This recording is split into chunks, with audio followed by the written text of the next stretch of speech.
So Mr. Foss and Ed Shiner just ate fish. Ed had to have breakfast. So I continue. And we walk back to where Paparazzi sits with his hands folded across his lap. And I tell him that my colleague here, Ed Shiner, is to examine his credentials, I not knowing what to make of them, they being too thick with ganglions for me to read. From her bra of soft black material, she removes a monocle and places it over her right eye. And suddenly coy, as if it were making inroads into the wilds of a romance in which everything is at stake. Paparazzi removes a little square from his pants, unveiling the credentials in which my absence have become inflamed. Spurned by Spurned on by curiosity, I too remove my monocle and set it on my nose. What I see is queer.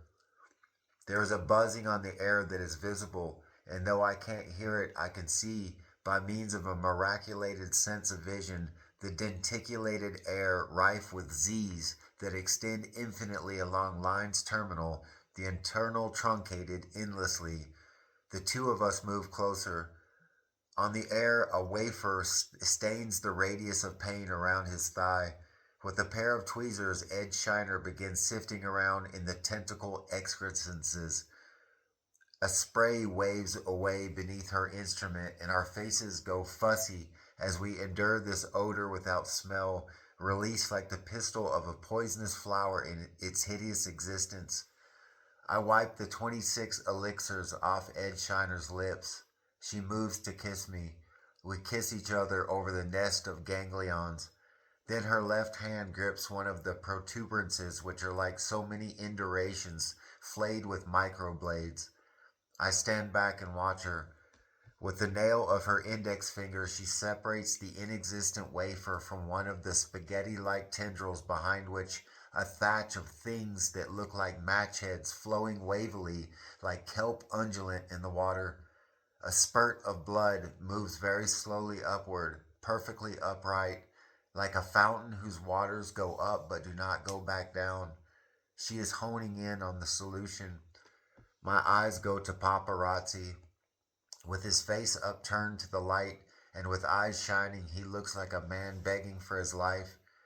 When Ed Shiner grips a sort of board, a beam of some kind, green, steaming, balanced on the spurt of blood rising like a red stick from this man's thigh, she cries, "Aye!"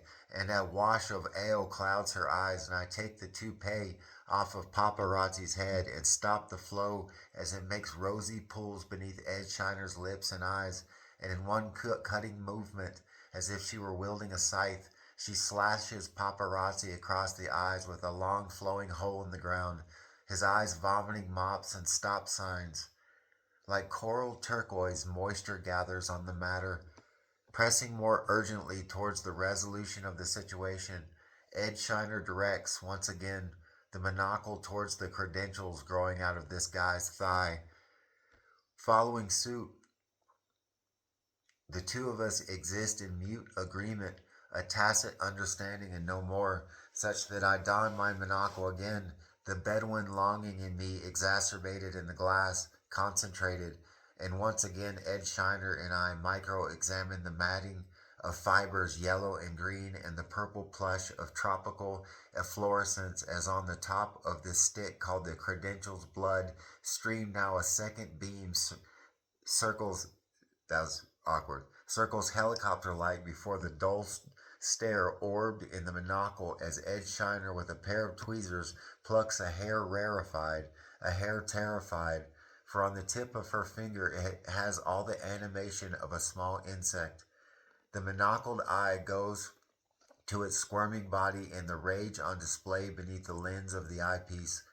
We read the barcodes of this hair's breadth. An explosion of light, as if an atom had burst open spontaneously, then a swimming melody of fungal spermatozoa, a scattering of matter through time, and a dead mime in the credentials, life-size, croaked long ago but still mopey-doping through eons interloping, and with that, this custodian of the dead, chaperoned through the physical wilds after death when the body has been abandoned, Ed Shiner with her pair of tweezers held aloft, looks me in the eyes and cries, "These aren't credentials, these are mosquito tuxedos." And indeed, I see it's true, for without her genius, I wouldn't have noticed it. Poised on the tip of the tweezers is a mosquito tuxedo turquoise, a mosquito tuxedo purloin, a mosquito tuxedo rarefied, a mosquito tuxedo cyanide.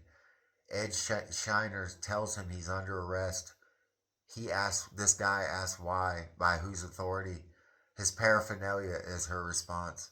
He puts his hands behind his back, and Ed secures them with a shrink cord she handles deftly, with all the precision of the former masochist. The darkness her coming out in this action. How long I got? We walk him through the hall. The crime scene is all around us. The cop cycling through the building in shifts nods solemnly to Ed Shiner, and then in that manner we make our way down the crazy stairs to the mazy lobby where there is standing room only amongst the lawmen. Then we are outside and the sun's rays are phasers firing at our faces. No sooner have we passed 3 squares than dusk falls suddenly. I can't count so many dusks. It's as if it's always hovering very close, ready to erupt at the most inexistent time, the wilds of what it represents, this hybrid state at the end of day which erupts around me with the gentle suffusion, and so often that again it is Sandra doing all this. Sandra, the weather, the personality deep and feminine of the weather. There's a canyon of dark rock locked in a spit of land torched remorselessly by recalcitrant suns, scalded fontanelle. I'm going to stop right there and make another video.